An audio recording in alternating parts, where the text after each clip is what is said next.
It makes it easy. You block it. You can stop it. You have a lot of options. You can even bop it if you want. Special shout out to those that know.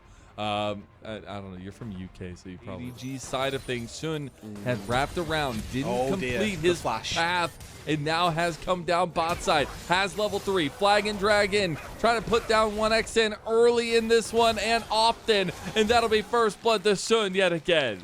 Not necessarily available just yet. The solo lanes will be getting closer to theirs. Scout's gonna have his as well. Shun did just take the one grub and will make his way out, so TT gonna take 2. Put up a little bit of a contest for the Drake as well. But it's important to remember that their strength at the minute lies with Bejuan, as he was able to get a good pacing on his own clear, and now missing, maybe in trouble. Type of the winner's right, he's able to get out to safety.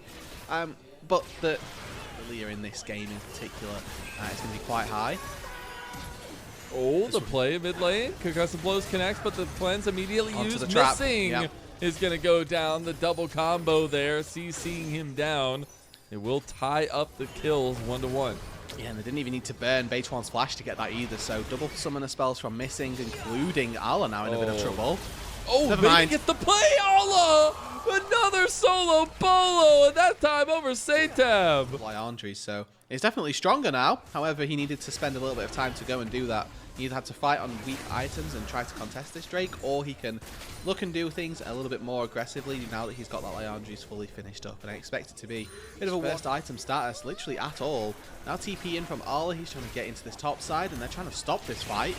Missing, going for the crash down with the Magnet Storm into the equalizer with the bullet time, throwing the wombo combo, but it didn't get anybody. Severing Bolt's not going to hit either. Rogue entrance coming in now to try to save the day. Shouldn't going to flash over the wall. He's away from the fight, but now it's on to Bejuan. The Spiraling Despair has hit, and JDG showing some of their mechanical prowess. Going to take down Hoya in the back of the pit as well. Nobody from JDG falls. 3 are down for TT, and the lead has just ballooned to 2,000 plus. AL and TT, very differing teams in the standings. Now at JDG looking to be proactive as ever.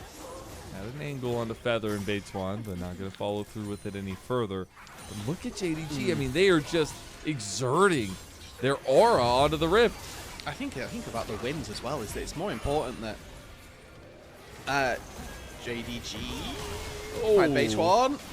This is a weird combo. Shun is a little bit overextended now. Gonna get his way out now. Spiraling Despair on a Satab, and out of nothing, JDG make miracles happen. 1xN is gonna get a big pick himself, get TT their second kill of the game. A win here would put them in a pretty good stead, because if they lose this and then lose to JDG, or rather then lose to Top Esports, that's a negative win rate for the first round. No, you got it right the first time. They're losing to themselves. There you go. True. Sorry. No, you're right.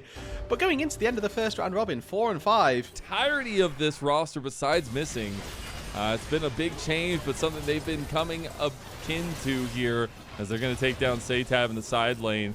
And that might just be another check in that box. 0-4 for Satab in this game 3. Yeah, definitely not quite the same. 3 to Satab. Yeah, and I mean, fortunately enough, Scout League of Legends is a team game, so he gets to say that he won 2 of those games, even though he lost 2 of the mid lanes, right? Like, that's the beauty slash JDG, which is difficult for TT to come back from. The Rift Herald charge from JDG won't necessarily net them very much in mid lane, but the TP from Satab and the turret still falls anyways. Yeah, 1xN is just going to be struggling, I think is the polite word I will use, as now a commitment down to this bot side. TT decide, do they want to try and take this fight, yes or no? Okay, maybe they find an angle they like here, but the turret is going down to JDG. More standing gold going their way. And that lead ballooning to a little bit more than 5,000 now. Gonna get sniffed out a little bit there as TT, they just say, let's go ahead and take this one. Let's start this fight going, as that's the ace in the hole used on the Scout as well. Big severing bolt as Ala, the cutoff flank, the red carpet of doom. As bullet time came across, they didn't even need to use the hot pot special. They're gonna get the sole point here as JDG secure that 3rd dragon for themselves. Yeah, Hoya's going to be the sacrificial gargoyle in this one, as Ala will be able to burn him to a crisp. Maybe somebody else comes in and picks up the kill, but with the Drake going down as well, it's JDG who are pretty much putting this game to bed, I'll say. They're scaling itself pretty decent between Scout and Arla, and with this gold lead that they've got, they are so much further ahead of their opponents. Go down. Looks like a really good objective setup from JDG moving forward here as well. They'll be able to get all the roses on top of it all. Yeah, I mean, this game is getting out of control now, right? This is JDG. Regular season, they can take down JDG as well. That'll give them more to write home about and continue to accrue that fandom. But we've seen Spiraling Despair go down. It's traded out for the Lilting Lullaby, and I think that's a happy trade for JDG because ThunderTalk, they're the ones pressured here. They're the ones that got to do something. Not again. Not again. Here it comes. Another the TP. Equalizer. The top on top of it, and it's hot pot time, baby. Throw it all in there and give it a nice little swirl as they get that equalizer in the top of it as well. And Missing is leading the charge as the Severing Bolt's going to go a little bit wide. It's still a double kill that comes through for Pays. And now JDG, they pull everything out onto TT. 3 bodies down. The tier 2 turret under threat here now, and they're looking to push some serious damage into the base of TT. Yeah, it was a 1 in 100, and unfortunately they didn't quite have the answer. TT are going to really struggle their way through the rest of this game with an Infernal Soul at the back of JDG, with all of the additional... Don't really have an answer for game number 3. Arla maybe going to get picked off here. Lilting Lullaby comes through. He's going to instantly get out with that Mikhails across the wall for Missing. Bloodthirst, so any poke on him doesn't stick. Scout is playing so far back it doesn't really matter. And Jun's got enough HP, Ala's got enough HP that they can just sit tank and then they can be successful anyway. Ala going to reassume position in this top side as mid lane Inhib is looking under threat now. Pays was actually looking to take down 1xN. As back coming through from Beituan, but he was just out on the base or outside of the base trying to get something going back to bring back to TT.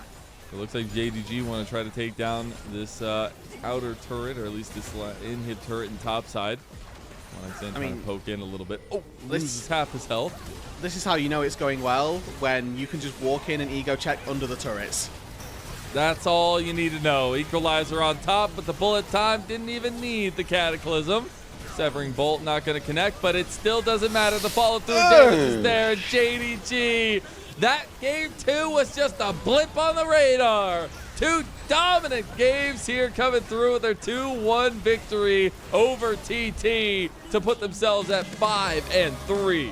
These were some of the best highlights from today's matchup. Which moment was your favorite? Let me know in the comment section below. This is OP, and I'll see you tomorrow. Take care.